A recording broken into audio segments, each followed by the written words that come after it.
Alors, si vous êtes là, c'est grâce au travail de l'Office franco-allemand de la jeunesse. C'est grâce aussi à la volonté des deux États, depuis maintenant une bonne cinquantaine d'années, qu'à l'occasion de l'anniversaire du traité de l'Élysée puissent être organisées des manifestations franco-allemandes.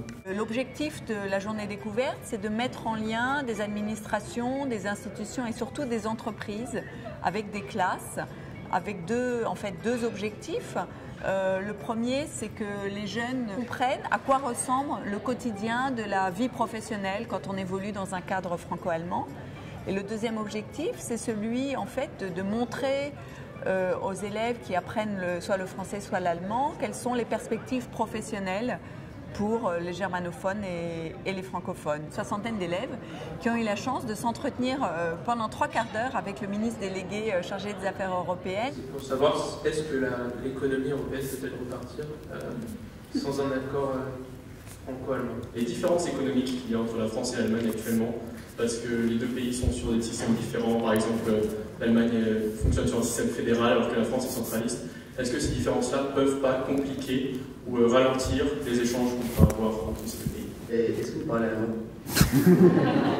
Et de manière extrêmement franche, ouverte et passionnée, il a répondu aux questions des élèves. L'esprit européen, il se forge aussi en allant se confronter aux cultures. Et en se confrontant aux cultures, on élargit la sienne. Ça, c'est très important.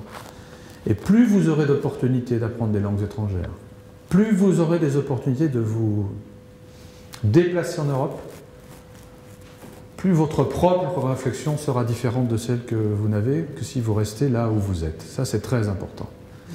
Et vous êtes une belle illustration du fait que l'amitié franco-allemande persiste et traverse finalement le temps avec toujours autant de vivacité, d'importance pour les jeunes générations.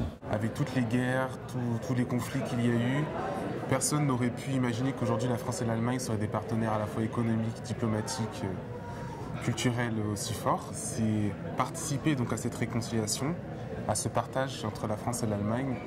Et c'est pourquoi d'ailleurs j'ai choisi aussi d'apprendre l'allemand plutôt que d'autres langues, parce que ça permettait aussi de manifester cette envie de travailler, de dialoguer, d'échanger avec ce pays qui est l'Allemagne.